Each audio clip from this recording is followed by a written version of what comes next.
Do you find yourself yearning for a deeper, more purposeful existence? Get ready to embark on a transformative journey, diving deep into the realms of personal development, friendships, romance, and abundance. Get ready for Finding the Fire, Igniting Soul Connection, as we lead the way to embrace the fire within. And we're back. Yay. So our last episode, we were kind of talking about how everything is tied to the physical, emotional is tied to the physical, and how you actually fully heal from that, right? And so I kind of alluded to it toward the end about like my own personal journey of my health and coming back to wellness. And I mean, there's multiple layers on that, but one of the biggest things for me was actually allowing myself to feel the depths of the sorrow of the loss of my son, which I had never allowed myself to do. And it had been 8 years at that point. But I was to a mental state that I was able to block it and not tune into it all the time and be able to talk about my son and share about him and help other people through their process of maybe grief or loss of a child. And so I thought that I was doing okay.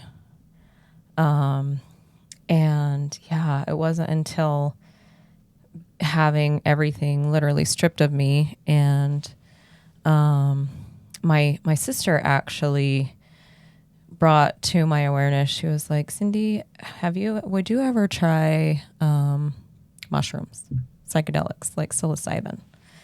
I was like, no way. I was so anti anything like that because I'm a nurse, right? And Western medicine minded and like all the, like that's bad for you, war on drugs, just say no to drugs, like all the things, right?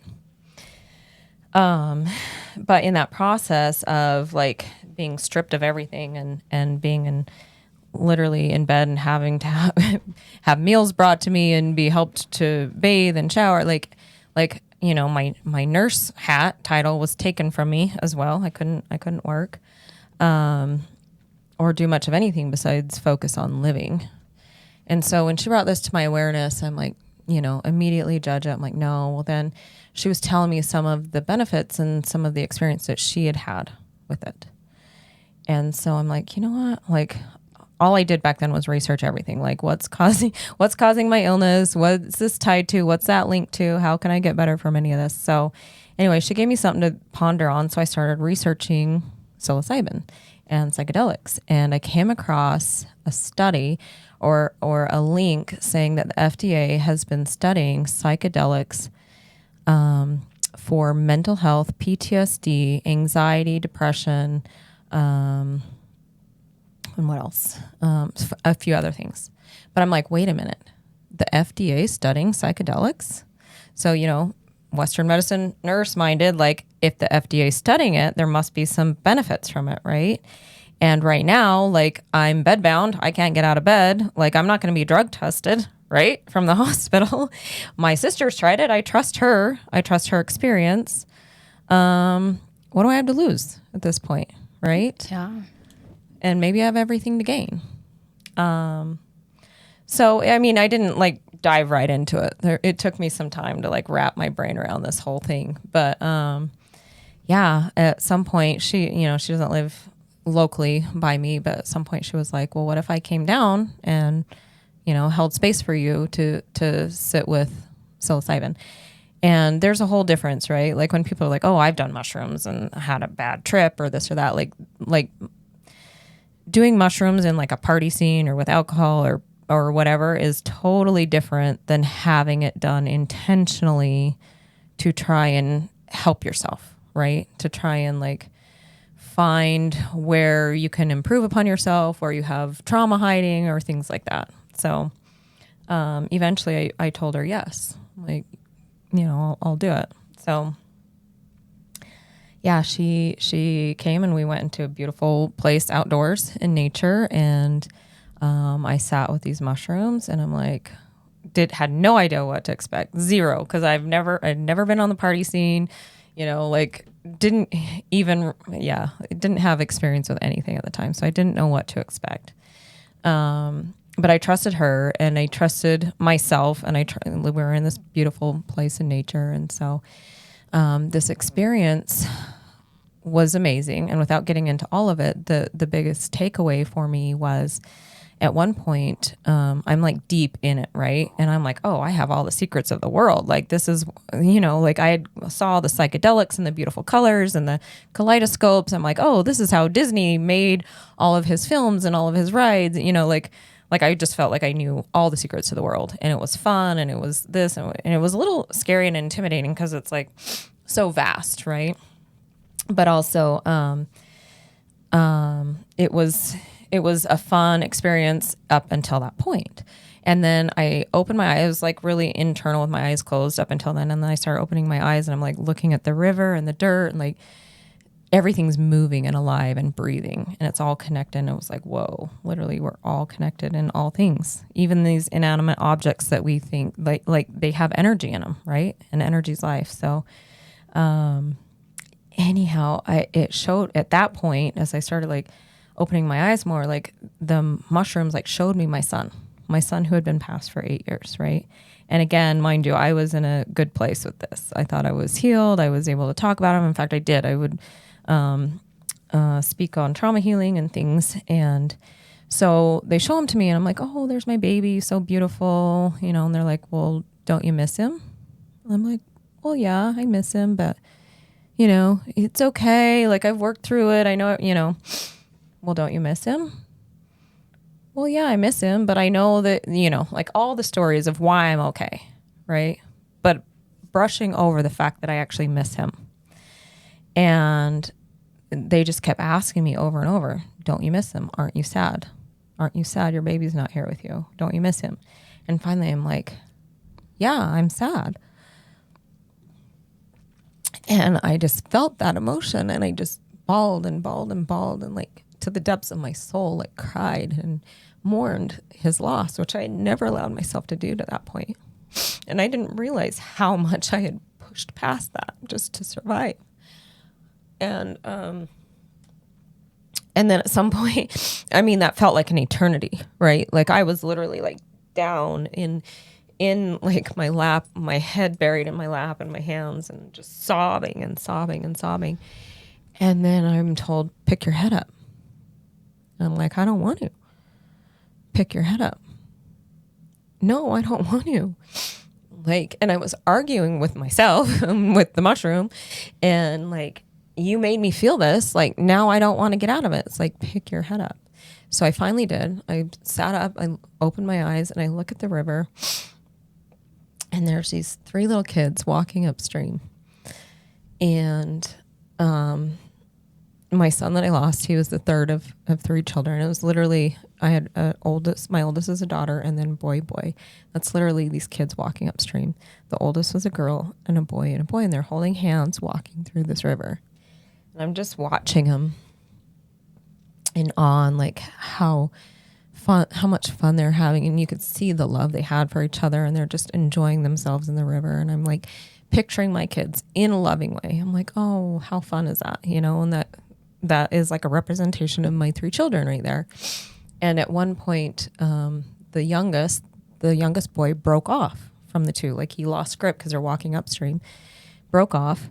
And he's like reaching out to them, like, help me. And they're keeping going. They're like, no, come on, you got it. He's like, help me. And they're like, you got it. And they kept going. And I'm like, they're leaving him behind, So I'm like processing this. And all of a sudden it's like, shows me my son again. And I go back into the sorrow and the sadness and crying, and that he was broken off from our family. And again, I'm like down in my lap with my hands covering my head and just sobbing and sad, and feeling the loss and the sadness and the sorrow. It's like, now pick your head up.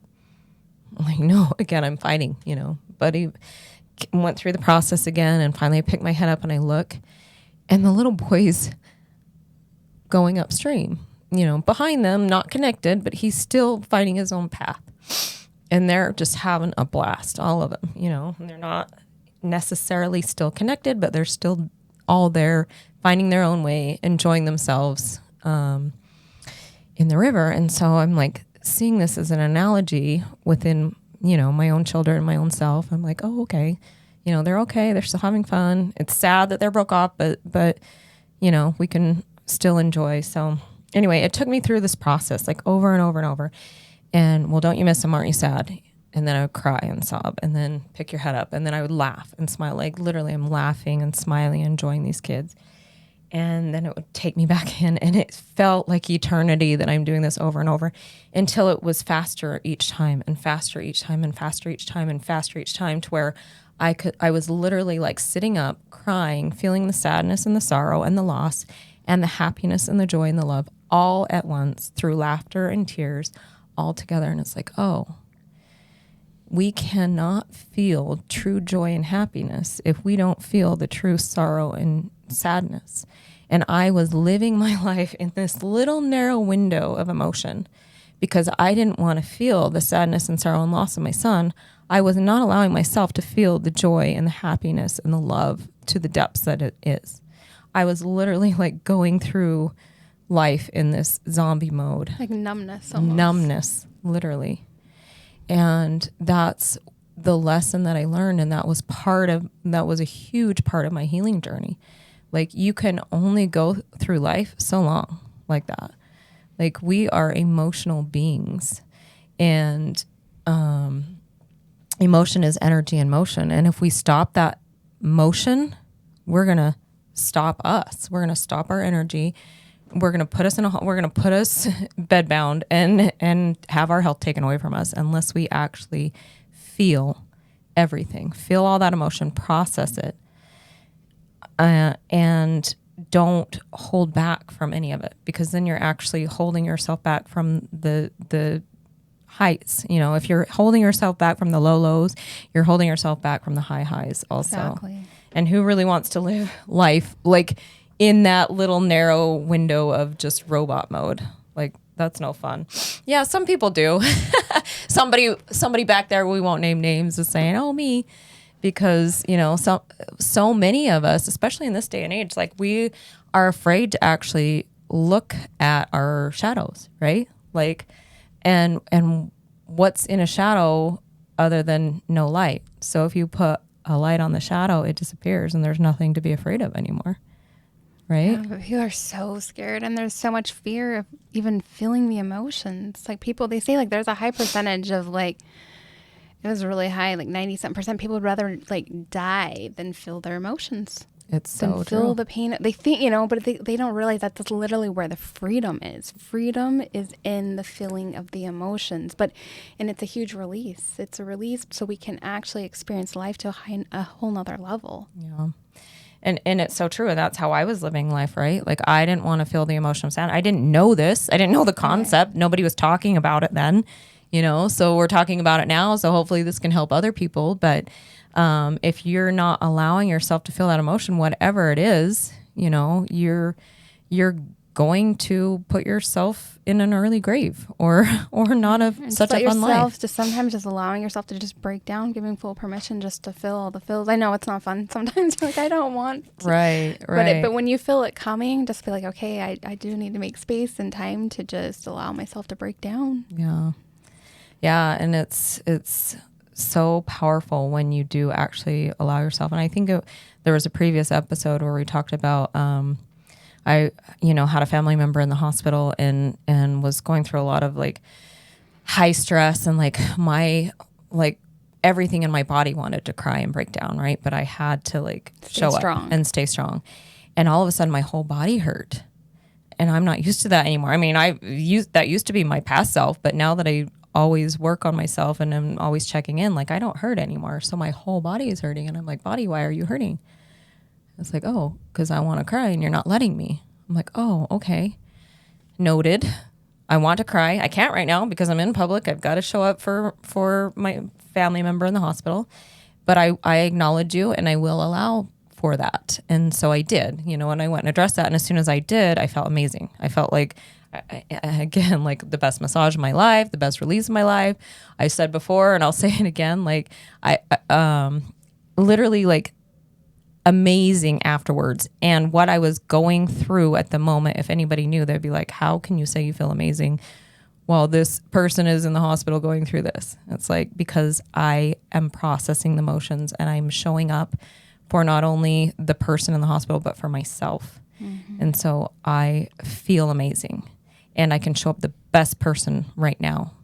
And it was the best thing I could have done for not only me, but that person in that moment, is to show up for me. And I think even as you're talking about this, one thing that comes to my mind, and I also had this come through in a journey one time, was the message that I kept seeing over and over again was, you actually have to choose yourself in this life. It's like, it was like the cycle over and over again. You could keep watching things replay, and then it's like, but are you going to choose you this time? Are you going to choose you? And just thinking back at your life, like, how often do we get in situations and we just like, again, we choose to sacrifice ourselves again. We choose to lose ourselves again. And it's like going again through that. It's like, are you going to choose you yet? Are you going to choose you? Yeah. And it's not meant to be a selfish thing. It is literally like, in this life, we have to learn to choose ourselves. Because if you're not here, then who's going to do all the things you do, right? Yeah. If you don't put yourself you first. can still show up for other people. It has nothing to do with that. But it's like, are you going to realize your life wasn't meant to sacrifice it away? Right. You can't give from an empty cup. You've got to fill your cup first. And then when it overflows, that flows into everyone and everything else around you. But if you've drained your complete cup and you're trying to still give to everybody else, like, you have nothing left to give. And it's such a pattern, and it's just one of those things that I think, like, we can see people, they'll do good for a short time, period of time where they're choosing, like, okay, I'm doing better, I'm choosing myself, and then all of a sudden, like, you'll see people, for example, get in a relationship, right? And then it's like, then they decide to, like, sacrifice themselves away for that person, right? Like, when they don't have to. It doesn't have to be where I give myself away now, and I don't think of myself anymore, and I don't choose things that are in alignment for me anymore. So it's just, but I do think that's one of the things that we are meant to go through in this life, where we like realize and come to that realization that it's like, whoa, like, that was the answer.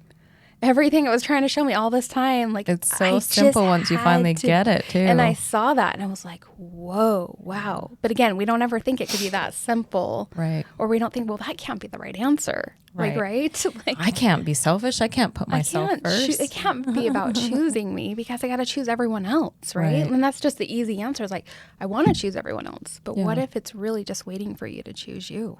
I know. And it's so much easier to choose everyone else once you choose yourself and once you have a full cup. And it's easier to show up in all different aspects, and everything actually mirrors back to you when you choose you. Oh yeah, absolutely. Absolutely. And as you say, that is so true. Like, there's so many stories that are coming to my head right now, but I actually kind of wanted to jump back to what you were saying about choosing yourself first, and like, and how if we don't, like, the choice is going to be taken from us, right? And very, very recently, back in September of last year, oh my goodness, it's been a year now. Wow. September of last year, like, it came to my awareness that I was not choosing me, but I didn't want to see that. I was putting my kids first, which as moms or parents, like, your kids come first, right? That's what we're taught, and they should, and they need to, until they're able to stand up on their own 2 feet, and, like, you don't have to. There's different phases. There's different phases of life, right? So my children are now to a phase of life where they're capable of taking care of themselves and helping each other and things like that. But I was still putting everything into them and not anything into myself, until one day, I was so depleted and I didn't see it. I mean, I know that you saw it. You remember the time I'm talking about. But it was actually a family member that brought to my attention, they're like, Cindy, have you looked at yourself? Like, you look like a mama cat who has nursing kittens that need to go off on their own, because you're completely depleted. And if you don't walk away from your kittens right now and take care of yourself and nurture yourself, like, you're going to have nothing left to give. They're going to suck the life out of you. And it was in the most loving way possible, like, they're a family member and they love my kids, and they're like, I'm going to take your kids for you for 2 weeks and you go figure out something for yourself. And I'm like, I don't know what that looks like. And I can't right now because I've got all this going on, and my kids this and that. They're like, no, go. And I knew in that moment I needed to. But fast forward through that whole journey of that year, like it got worse before it got better. And I literally was, I was taken out of this physical vessel. I was on death's door multiple times. I remember you even looking at me and you're like, Cindy, I don't know, like if you're going to, I'm like, are you going to choose? Yeah. Like, are you going to choose? You're like, right now you've got 1 foot in and 1 foot out. And I'm like, I know, I don't know what I'm going to choose. Like, I want to say, yes, I'm going to choose in, but I at that time was so depleted physically, mentally, emotionally, all the things.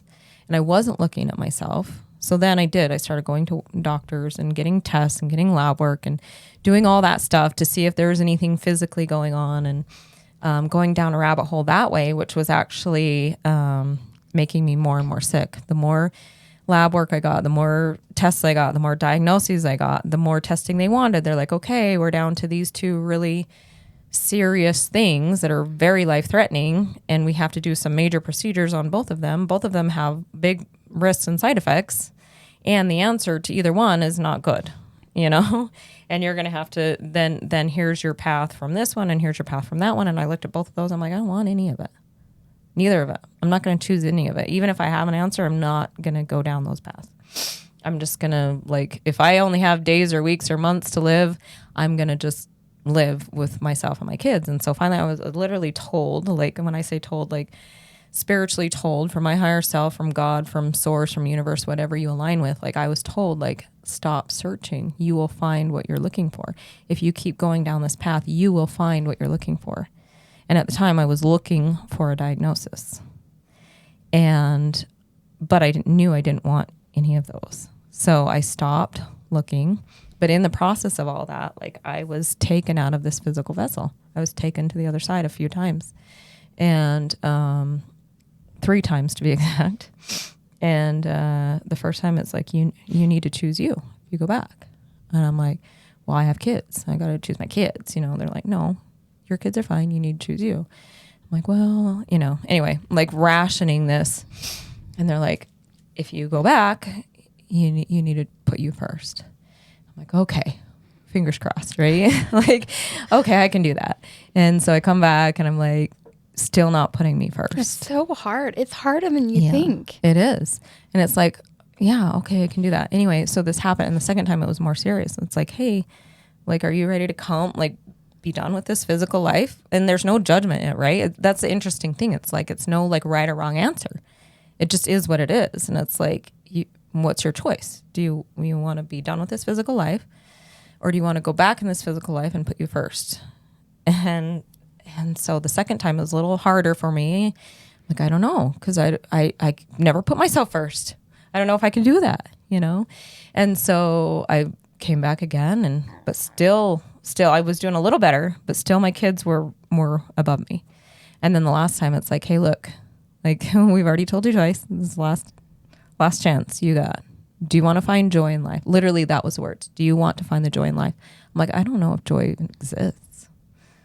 I don't know if there is joy in life because of all the trauma and heartache I've been through my whole life, and always taking care of everybody else and always putting everybody else first. And so I sat with that one a long time, and it took me a long time to come to a decision to be back here. I'm like, you know what? I don't know if joy exists, but I'm willing to find out. I'm willing to go back and find out and actually put me first this time and look for the fun and joy in life. And since I've done that, like, it has just spills over now. And where I was always like, well, I just want my kids to be happy. I want my kids to this, like, all about them. It wasn't until I put me first that my kids actually started becoming happy, started, all the things that I wanted for them that I was trying to like force into them. Like, it all starts with you. It started with me. And I'm like, oh my gosh, how easy is this?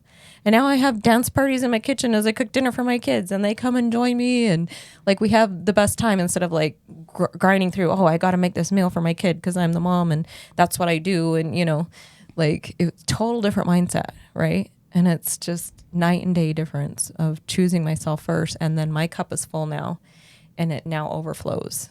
And it makes such a better environment for the whole family, for the kids, everybody. And it is. It's just like everything. Even though we love our kids to such a high level, like we do anything for them, this life is pushing us to still know that we have to choose ourselves in this too. Yeah, because if we're not here, then what? Yeah. And thank goodness for my amazing kids, because they were my biggest lesson in that. And they're like, Mom, you teach all these things. Go do it. Go show us. Put yourself first. Yeah, So I love it. Yeah. Put yourself first. Next time you're trying to give from an empty cup, go do something for yourself and see what happens after that.